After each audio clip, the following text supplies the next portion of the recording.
स्वामी प्रसाद मौर्य ने संतों के लिए बड़ी बात कह दी है। बीजेपी अध्यक्ष ने अखिलेश यादव से इसको लेकर जवाब भी मांगा है और कहा है कि समाजवादी पार्टी के नेता स्वामी प्रसाद मौर्य के विवादित बयान पर क्यों नहीं बोल रहे हैं। रामचरित्र पर टिप्पणी के बाद उन्होंने अब संत समाज पर टिप्पणी की है स्वामी प्रसाद मौर्य ने। इसको लेकर एक बार फिर से सियासत गर्मा गई है। भाजपा प्रदेश अध्यक्ष ने सपा मुखिया से अपना स्टैंड क्लियर करने को कहा है। सपा नेता स्वामी प्रसाद मौर्य ने रामचरितमानस के बाद संतों, महंतों और धर्माचार्यों पर सवाल उठाए हैं। उन्होंने संत महात्माओं की तुलना भेड़ियों से कर डाली। उन्होंने ट्वीट कर कहा कि देश की महिलाओं, आदिवासियों, दलितों एवं पिछड़ों के सम्मान की बात क्या कर दी, मानो भूचाल आ गया। एक एक करके संतों, महंतों, धर्माचार्यों का असली चेहरा बाहर निकलकर आने लगा। सिर, नाक, कान काटने पर उतर आए हैं। कहावत सही है कि मुंह में राम, बगल में छुरी। धर्म की चादर में छिपे भेड़ियों से बनाओ दूरी। स्वामी प्रसाद मौर्य के ट्वीट के बाद एक बार फिर से विरोध के स्वर मुखर होने लगे हैं। रामचरित्र मानस विवाद के बाद पहली बार अखिलेश यादव से स्वामी प्रसाद मौर्य ने मुलाकात की है। सपा प्रमुख अखिलेश यादव अब विवाद बढ़ने के बाद एक्टिव मोड में नजर आए हैं। अखिलेश यादव ने रामचरित्र मानस विवाद के बीच स्वामी प्रसाद मौर्य को तलब कर लिया। स्वामी प्रसाद सपा अध्यक्ष अखिलेश यादव के सामने अपना पक्ष रखने के लिए यूपी की राजधानी लखनऊ स्थित सपा कार्यालय पहुंचे हुए हैं। सपा कार्यालय में अखिलेश यादव और स्वामी प्रसाद मौर्य की मुलाकात चल रही है। सपा से जुड़े सूत्रों के मुताबिक रामचरितमानस को लेकर स्वामी प्रसाद मौर्य के विवादित बयान को लेकर अखिलेश यादव ने उन्हें तलब किया है। बताया जाता है कि स्वामी प्रसाद मौर्य के रामचरितमानस को लेकर बयान और उसके बाद भी लगातार बयानबाजी से अखिलेश यादव नाराज है।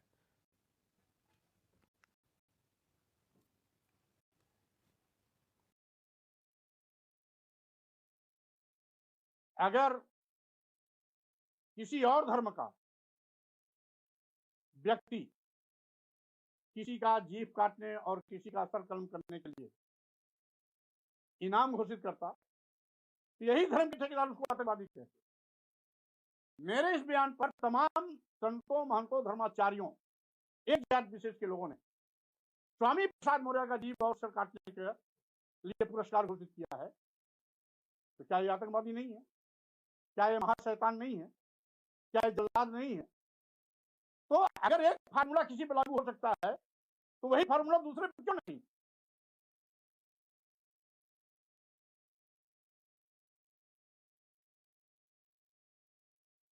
किया और तमाम तरह की बातें कही। देश की महिलाओं, आदिवासियों, दलितों, पिछड़ों के सम्मान की बात क्या कर दी। कुछ लोग जो है मेरा जीभ ना काटने की बात करने लगे और जो संत महात्मा है उन्हें उनकी तुलना भेड़ियों से कर दी है स्वामी प्रसाद मौर्य ने और अब उन्हें तलब कर लिया गया है। अखिलेश यादव ने उन्हें तलब किया है। और सबसे बड़ी चीज यह है कि देखिए, सबसे बड़ी बात यह कि जिस तरह से स्वामी प्रसाद मौर्य को ये मालूम है कि वो अब फंस चुके हैं और वो जो है उन्होंने गलत बात कह दी है, लेकिन कहते हैं कि अपनी बात को सही साबित करने के लिए वो लगातार तमाम तरह की बातें वो कर रहे हैं। मतलब अब आप सोचिए, संत महात्माओं को भी वो नहीं छोड़ रहे, उनकी तुलना वो भेड़ियों से वो कर रहे हैं।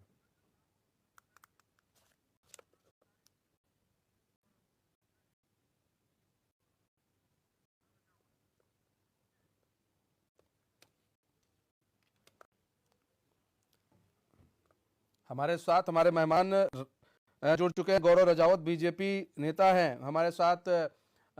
राम स्वरूप आचार्य जी भी जुड़ चुके हैं हमारे साथ। हमारे संवाददाता राशिद आरिफ भी जुड़ चुके हैं। दोनों मेहमानों का स्वागत है एचएनएन पर। राशिद, सबसे पहले आपके पास आते हैं। राशिद, आखिर स्वामी प्रसाद मौर्य जैसे नेता क्या साबित करना चाहते हैं? उन्होंने संत महात्माओं की तुलना अब भेड़ियों से कर दी है। मतलब इस इंसान को यह नहीं मालूम कि संत महात्मा का अस्तित्व क्या है। इस इंसान को इतिहास नहीं मालूम, इस इंसान को रामचरितमानस के बारे में नहीं मालूम और यह इंसान साधु महात्माओं पर अब बोलेगा। मतलब अपनी चीजों को छुपाने के लिए किसी को भी गाली दे दो, आसान हो गया है। जी आपको बता दें, स्वामी प्रसाद मौर्य लगातार जिस तरह से विवादित ट्वीट कर रहे हैं, और आपको बता दूं रामचरितमानस को लेकर जिस तरह से उन्होंने विवादित ट्वीट किया, और रामचरितमानस के जो कुछ अंश हटाने के बाद में लगातार उनका बयान ऐसे ही आता रहा। आपको बता दें, उन्होंने ट्वीट करके साधु और संतों को भी जिस तरह से भेड़िया शैतान कैटेगरी में खड़ा कर दिया और इस तरह की बयानबाजी दी है। बताइए, आप साधु संतों के लिए इस तरह की टिप्पणी कर रहे हैं। और दूसरी चीज आपको बता दूं, जब विवाद ज्यादा बढ़ता नजर आया तो अखिलेश यादव ने आज स्वामी प्रसाद मौर्य को अपने पार्टी कार्यालय में तलब किया है। देखिए, मुझे अभी जानकारी मिली है कि समाजवादी पार्टी के राष्ट्रीय अध्यक्ष और स्वामी प्रसाद मौर्य में मुलाकात चल रही, लेकिन अब तक के इतने दिन होने के बाद में स्वामी प्रसाद मौर्य के बयान पे अखिलेश यादव का बयान नहीं आया। तो इसका मतलब क्या? देखिए, शिवपाल यादव ने बयान को ये कहा था कि ये स्वामी प्रसाद मौर्य का निजी बयान है। अगर निजी बयान है तो आपकी पार्टी से अगर कोई आदमी एमएलसी है तो आपको उसको बयान को देना चाहिए। अखिलेश यादव अभी तक के सामने नहीं है। आज मुलाकात स्वामी प्रसाद मौर्य से किया है। हो सकता है कि शाम तक के अखिलेश यादव का कोई बयान है, लेकिन जिस तरह से स्वामी प्रसाद मौर्य लगातार संत है, महात्मा है, महंत है, इन लोगों पर अभद्र टिप्पणी कर रहे हैं, लगातार ट्वीट करके भेड़िया बता रहे हैं, शैतान बता रहे हैं। और दूसरी चीज एक बात और बता दूं, कहीं ना कहीं स्वामी प्रसाद मौर्य जो है वो कहीं पिछड़ों की राजनीति करते करते वो इस हद तक के आगे चले गए कि अब धार्मिक ग्रंथों को भी वो अब अनर्थ शनर्थ चीजें कहने लगे। तो कहीं ना कहीं लगातार अब विवाद देखिए बढ़ता चला जा रहा है। ऐसे में देखना ही होगा कि समाजवादी पार्टी के राष्ट्रीय अध्यक्ष अखिलेश यादव क्या स्टैंड लेते हैं, क्या स्वामी प्रसाद मौर्य पे कोई कार्रवाई होती है, या जिस तरह से भारतीय जनता पार्टी लगातार कह रही है कि पर्दे के पीछे से अखिलेश यादव उनका समर्थन कर रहे हैं। तो ये सारी चीजें खुल के सामने आ जाएगी, क्योंकि अखिलेश यादव का अभी तक के रामचरितमानस को लेकर कोई भी बयान नहीं ठीक आया है। ठीक जी मनीष जी। है, ठीक है रामस्वरूप आचार्य जी। अब देखिए, ट्रेंड बन गया है कि संतों महात्माओं को गाली दो, हिंदू देवी देवताओं को गाली दो, रामचरितमानस को गाली दो और अपनी राजनीति चमकाओ। अब ये ट्रेंड सा बन गया है। मतलब इन लोगों को इतिहास नहीं मालूम, पता नहीं ये पढ़े लिखे गंवार हैं, कैसे नेता हैं, कुछ नहीं समझ में आता कि इन लोगों को ये नहीं मालूम कि संत महात्माओं की इज्जत करनी चाहिए। तो उनके बारे में भी आप अनर्गल बयान दे दीजिए कि वो भेड़िया हैं, वो मेरा नाक कान काटना चाहते हैं। अभी किसी और धर्म के लोग कहते तो ये हो जाता, वो हो जाता, क्या हो जाता। रामस्वरूप आचार्य जी।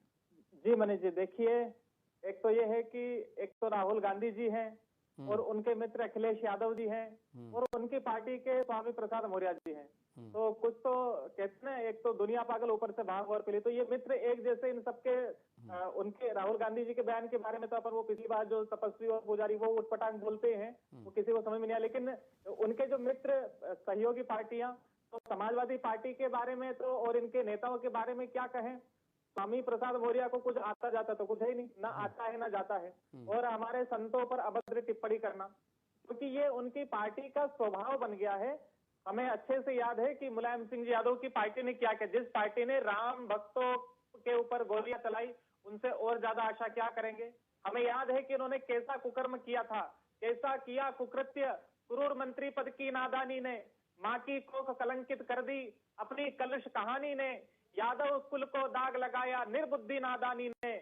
अरे डूब मरो लल्लू मुल्लू जाकर चुल्लू भर पानी में। और हमने तब कहा था कि फल पाओगे, फल आज नहीं तो कल फल पाओगे अपने अभिमान का। हर बच्चा प्रतिशोध करेगा हिंदू के अपमान का। ये जो हिंदुओं का, साधु संतों का, भगवान का अपमान करने का जिनको शौक लग गया है, तो उसमें भी जब राम भक्तों पर गोलियां चली तब भी समाज ने अपमान का बदला लिया था। आज जो इन्होंने किया है उसका बदला भी हिंदू समाज, पूरा देश मिल करके, पूरे साधु संत इनको देंगे। और मैं तो कहता हूं कि परमहंस महाराज जी ने ठीक ही कहा है। भाई लक्ष्मण जो आतंकवादी होता है ना, लक्ष्मण जी ने शूर्पणखा के नाक काट लिए थे। तो ये जिस तरह के बयान देते, ये वास्तव में ऐसे योग्य है कि इनके नाक कान कट जाने चाहिए। और मैं, महाराज जी ने कहा, उससे बढ़कर एक बात और मैं बोलता हूं कि जो इनको टकला करेगा उसको मैं 1000 रुपए। नहीं, महाराज जी ऐसी बात ना कहिए। इस तरह की बात हमारे चैनल पर मत कहिए ना, इस तरह की बात हमारे चैनल पर मत कहिए। इनको भी तो सोचना चाहिए, हमारी भावना। नहीं ठीक है, अपनी बात रखिए, लेकिन इस तरह की बातें देखिए, अपने दर्शकों को बता दें, इस तरह की बातों को ना प्रमोट करते हैं, ना इस तरह की बातों का हम समर्थन करते हैं। तो इसलिए इनको संयम रखना चाहिए, शास्त्रों को ढंग से पढ़े और साधु संतों का अपमान करे। यही हम भगवान से प्रार्थना करेंगे कि स्वामी प्रसाद मौर्य जैसे लोगों को सद्बुद्धि दे। तो हमारी ओर से आग्रह है कि मान लीजिए, वरना फिर जो भी होगा उसके साक्षी वो खुद होंगे, वो स्वयं भुगतेंगे। हमारे साथ गौरव जी भी जुड़े हुए हैं, बीजेपी के नेता हैं। गौरव जी, सबसे बड़ी चीज ये है गौरव जी कि देखिए स्वामी प्रसाद मौर्य जैसे नेता इस तरह की बातें कर रहे हैं, अनर्गल बातें कर रहे हैं, साधु संतों को वो कुछ भी चाह रहे हो बोल दे रहे हैं, रामचरितमानस पर सवाल उठा ले रहे हैं, लेकिन एफआईआर भी दर्ज हो गई है इनके खिलाफ, लेकिन गिरफ्तारी नहीं हो रही इनकी। अखिलेश यादव कुछ बोल नहीं रहे, गिरफ्तारी हो नहीं रही, आखिर क्यों शांत है आप लोग, और प्रशासन क्यों शांत है? जिस समाजवादी पार्टी के वो नेता हैं, अगर उनके मुखिया नहीं बोल रहे हैं तो उत्तर प्रदेश, अगर जिस समाजवादी पार्टी के वो नेता हैं उनके मुखिया नहीं बोल रहे हैं तो उत्तर प्रदेश और भारत की जनता को ये समझ लेना चाहिए कि वो मौन साधना करके उनके विचारों का समर्थन कर रहे हैं। दूसरा, मैं आपको बता देना चाहता हूं, करोड़ों करोड़ों सनातनी और करोड़ों हिंदुओं के आराध्य आदरणीय हमारे परम पूज्य श्री रामचंद्र के बारे में अभद्र टिप्पणी करना, तो मैं तो बस एक ही बात आपके सामने कह रहा हूं कि जब विनाश मनुष्य पर छाता है तो पहले विवेक मर जाता है, और जहां विनाश की चाली छाया इन आतंकी समर्थक, इन आतताइयों के समर्थक और ये युवा विरोधी और नास्तिक लोग हैं जो समाजवादी जिन्हें कहता है उत्तर प्रदेश और पूरा भारत, तो आप मानिए, मैंने आपको कहा कि जब विनाश मनुष्य पर चाहता है तो पहले विवेक मर जाता है, और विवेक मरने का पहला प्रतीक आपके सामने है कि जिन्होंने रामचरितमानस पर सवाल उठाया, वो रामचरितमानस जो प्रत्येक व्यक्ति के व्यक्तित्व को एक नया मार्ग प्रशस्त करती हो, वो रामचरितमानस जो रामचरितमानस हमेशा समरसता की भावना पैदा करती हो, वो रामचरितमानस इस व्यक्ति को ना तो छंद और चौपाइयों का पता है, ना रामचरितमानस का उद्देश्य पता है, ना राम के चरित्र ने इस भारत को क्या दिया है, ना उनको ये पता है, क्योंकि ये समर्थक है उन लोगों के। आप देखिए, रामचरितमानस वो है जो एक भाई अपने भाई की खड़ाइयों को लेकर शासन करता है, जनता का पालन करता है, उनके विकास करता है। लेकिन जो समर्थक है उन औरंगजेब जैसी सोच के, ऐसे साझावादी अयुवादी सोच के, जिन्होंने अपने परिवार का दमन करके, अपने भाइयों का कत्ल करके राजगद्दी में बैठे हो, तो ये कभी रामचरितमानस का साथ नहीं दे सकते, और राम के अनुयायी का साथ देना तो इनके बिल्कुल व्यक्तित्व में है ही नहीं।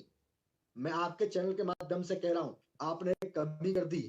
सिर्फ हम लोग यहाँ हैं, आदरणीय संत हैं, यहाँ आपके पत्रकार बंधु हैं, लेकिन यहाँ समाजवादी पार्टी के प्रवक्ता को भी आना चाहिए था। वो भी जुड़ रहे हैं, वो भी थोड़ी देर में जुड़ेंगे। हाँ, तो उनसे पूछिएगा कि देखिए, आपका पहला चरित्र तो हमने जब देखा था कि आपने राम का सेवकों पर जब गोलियां चलवाई, आपने कोठारू बंदियों की हत्या अगर किसी के ऊपर लाजमी होती है तो प्रत्येक हिंदू इस बात को मानता है कि रामचंद्र की उस अयोध्या की धरती को जिसने रक्त रंजित करने का काम किया, वो समाजवादी पार्टी की सरकार थी।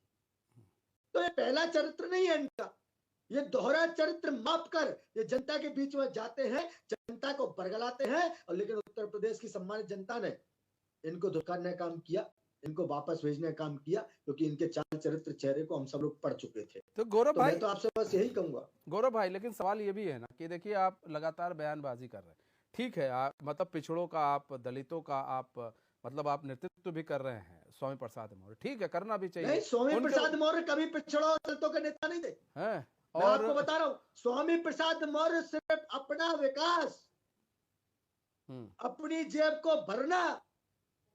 आप बताइए, स्वामी प्रसाद मौर्य का नाम छलावा है, स्वामी प्रसाद मौर्य का नाम धोखा है, स्वामी प्रसाद मौर्य का नाम विषम पार्टियों को बरगलाकर, दलितों के नाम पर अपनी वोट बैंक को बेचकर अपनी राजनीति की रोटियां सेक रहा। जो भी हो गौरव भाई, जो भी हो, लेकिन अब कहा तो यही जाता है कि वो दलितों पिछड़ों की राजनीति करते हैं, लेकिन सवाल ये है कि दलितों पिछड़ों की राजनीति करने वाले कहा तो मान्यवर ये भी जाता है, कहा तो मान्यवर ये भी जाता है कि ये वो भारत है जो राम का नहीं, वो किसी काम का नहीं, और जो राम का नहीं वो किसी काम का नहीं।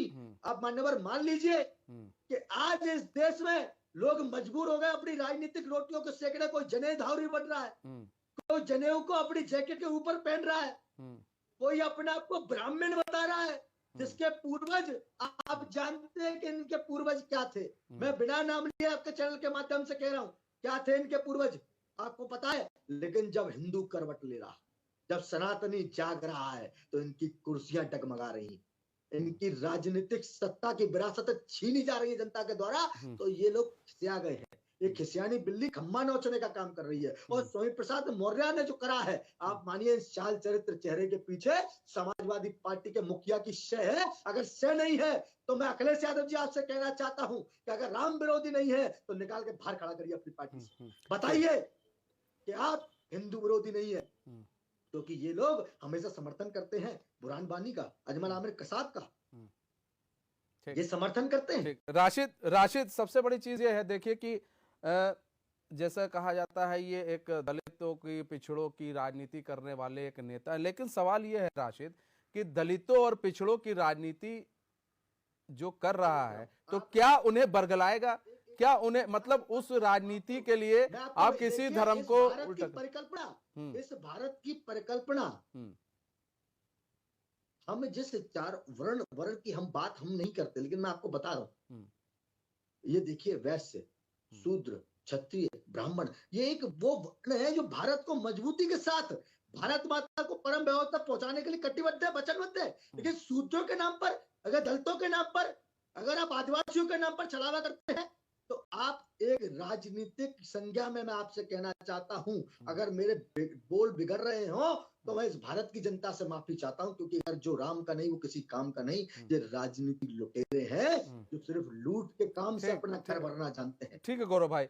राशिद, किस तरह से, देखिए सबसे बड़ी बात आप कहते हैं दलितों और ये, फिर उसके बाद मतलब एक वर्ग विशेष वोट के लिए आप संतों को गाली दे देंगे, आप किसी भी रामचरितमानस पर सवाल उठा देंगे, अभी तो बस चलेगा तो ये तो सब पूरे इतिहास पर सवाल उठा देंगे, स्वामी प्रसाद मौर्य की भाषा ऐसी रही तो पूरे इतिहास पर सवाल उठा देंगे। ये तो कुछ दिन में कह देंगे कि भाई कुछ है ही नहीं, राम थे ही नहीं, रामचरितमानस कहाँ से आ गया, तुलसीदास थे ही नहीं, कुछ भी कह सकते हैं राशिद। ये नहीं, देखिए मनीष जी, आपको एक बात बता दो, गौरव भाई जो बीजेपी के नेता हैं उन्होंने 2 सवाल किए हैं, ठीक है, और मैं उनसे 2 जवाब भी मांगता हूं। देखिए उन्होंने कहा अयोध्या में राम सेवक के ऊपर जिस तरह से गोली चलवाई गई, तो सीधे सीधे देखिए आपको बता दूं, उस वक्त मुलायम सिंह मुख्यमंत्री थे, मुलायम सिंह ने गोली चलवाई थी, तो आप उनको पद्म को विभूषण दे रहे हैं। एक तरफ आप सम्मान देने का काम करते हैं, दूसरी तरफ मुलायम सिंह यादव को आप शैतान और पता नहीं क्या क्या बताते हैं, ठीक है, ये बात समझ से परे। दूसरी बात आपको बता दूं, स्वामी प्रसाद मौर्य ने अगर रामचरितमानस को लेकर हिंदू आस्था पर ठेस पहुंचाई है तो उसकी गिरफ्तारी क्यों नहीं हो रही? राजधानी लखनऊ के 3 थानों में FIR हो चुकी, 153 है, 295 में, मतलब गंभीर धाराएं लगी हैं, लेकिन अभी तक के गिरफ्तारी क्यों नहीं हुई? देखिए कानून अपना काम करेगा, लेकिन कब करेगा? उत्तर प्रदेश में भारतीय जनता पार्टी की सरकार है, तो अब तक के कहीं ना कहीं कार्रवाई हो जाना चाहिए। और दूसरी सबसे बड़ी बात मैं ये कह रहा हूँ कि केंद्र सरकार को इस पे कानून बनाना चाहिए और कड़ा कानून। गौरव भाई आ रहे हैं, गौरव भाई आ रहे हैं, गौरव भाई आ रहे हैं। धार्मिक किसी भी मामले को लेकर किसी की आस्था फिर इस तरह से वार न किया जाए। देखिए लगातार कभी कहा जाता है कि कुरान की आयतों को बदल दीजिए, कभी कहा जाता है रामचरितमानस के इस अंक को बदल देना चाहिए, तो कहीं ना कहीं इन सब चीजों को लेकर लगातार जिस सब बात होती है तो कानून बनाना चाहिए और सख्त सख्त कार्रवाई करना चाहिए। जी मनीष जी।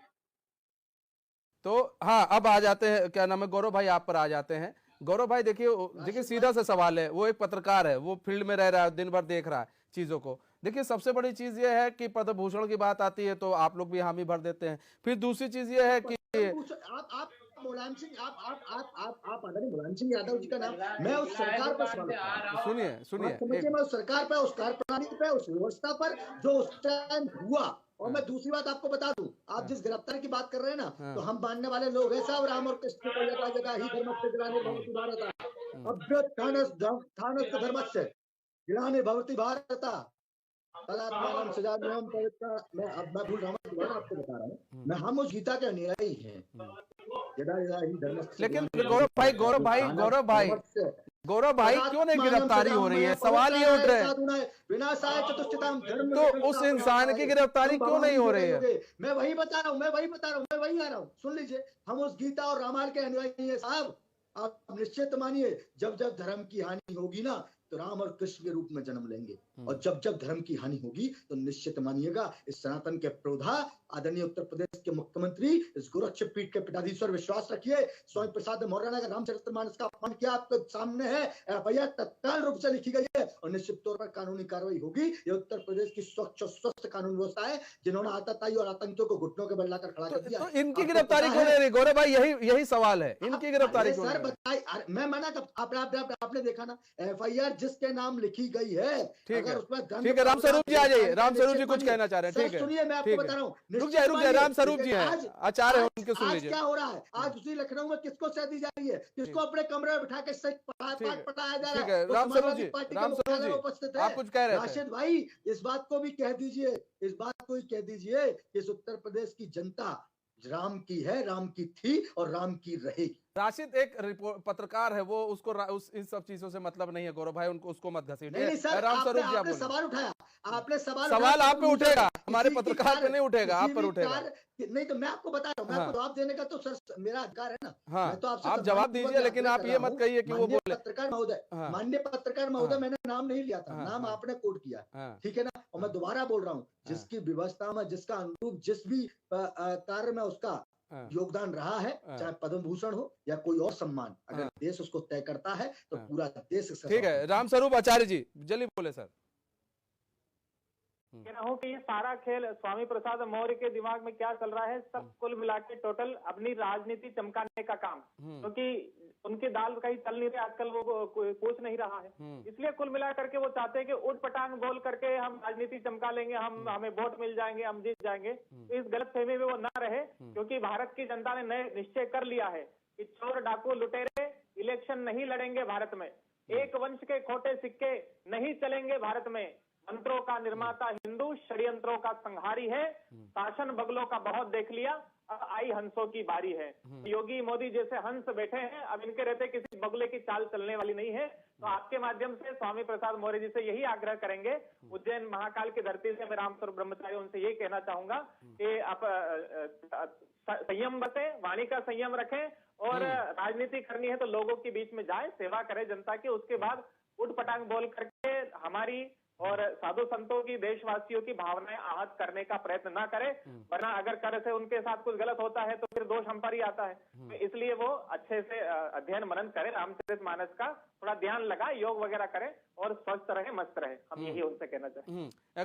गौरव जी देखिए, सबसे बड़ी चीज है, देखिए सवाल इसलिए उठ रहे हैं क्योंकि 3 एफआईआर है, 3 एफआईआर होने के बावजूद अभी आज वो अखिलेश यादव से उनकी मुलाकात हो रही है, अखिलेश यादव ने तलब कर लिया। अभी तक अखिलेश यादव मतलब और किसी पार्टी का नेता होता तो अखिलेश यादव तो अभी पानी पी पी कर गाली दे रहे होते, लेकिन आज उनकी बोली नहीं निकल रही है। सवाल तो ये भी है, लेकिन अब सबसे बड़ी बात ये है ना, सवाल इसलिए उठ रहा है क्योंकि कहा जाता है योगी प्रशासन सख्त है, एफआईआर हुई है, 3 एफआईआर हुई है, आप लोग के सामने पूरा मामला है, वीडियो है, उनके ट्वीट्स हैं। अगर इस तरह की भाषा शैली का प्रयोग हो रहा है तो उनकी गिरफ्तारी हो और ऐसे लोगों को कोर्ट में हाजिर किया जाए, तो ये कब होगा?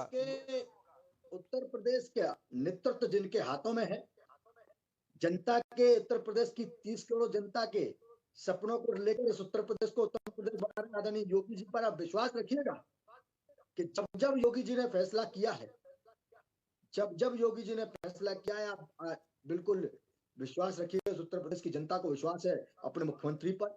3 एफआईआर जो हुई हैं, निश्चित तौर पर मानिएगा कि कानून की वो प्रणाली और कानून का डंडा अब चलने ही वाला है। स्वामी प्रसाद मौर्य को उत्तर प्रदेश में कहीं छुपने की जगह नहीं मिलेगी। जिस कार्यालय में वो बैठे हैं ना, या तो उस कार्यालय से ही, और जनता मैं मानता हूं, अब देखिए जनता जनार्दन से बड़ी कोई अदालत नहीं होती, और जनता जनार्दन ने उत्तर प्रदेश के चुनाव में स्वामी प्रसाद मौर्य को नकार कर फेंक दिया था, और अब उत्तर प्रदेश की जनता ने निकाल कर भी फेंक दी। चलिए वो तो, लेकिन अब सवाल ये है, और देखेंगे कि कितनी जल्दी अब कार्रवाई होती है स्वामी प्रसाद मौर्य पर, और ये भी देखेंगे कि अखिलेश यादव से मिलने के बाद अखिलेश यादव का क्या बयान आता है, क्या रुख होता है स्वामी प्रसाद मौर्य को लेकर। और स्वामी प्रसाद मौर्य जो माफी नहीं मांग रहे, क्या माफी मांगने के लिए आगे आएंगे, लेकिन माफी मांगने के बाद वो स्वर तो नहीं बदलेंगे, वो ट्वीट नहीं बदल जाएगा, उनकी सोच नहीं बदल जाएगी। बहरहाल आप दोनों मेहमानों का बहुत बहुत धन्यवाद हमारे साथ जुड़ने के लिए। राशिद बहुत बहुत धन्यवाद हमारे साथ जुड़ने के लिए और तमाम जानकारी देने के लिए। तो कहीं ना कहीं देखिए, सबसे बड़ी चीज, एक चीज और हम आपको बता दें, हम लोग डिबेट करते हैं, स्वस्थ डिबेट करते हैं, और अगर किसी का जो बयान आता है या कोई विचार रखता है, कोई भी यहाँ पर हमारे मेहमान, तो उनके खुद के विचार होते हैं, उससे हमारा कोई लेना देना नहीं होता है। दूसरी चीज़ ये कि अब हम देखेंगे कि स्वामी प्रसाद मौर्य पर कितनी जल्दी कार्रवाई होती है। FIR 3 हो चुकी है, कार्रवाई कब होती है ये हम देखने वाली बात होगी। बहरहाल हमारे इससे खास बुलेटिन बस इतना ही है। मुझे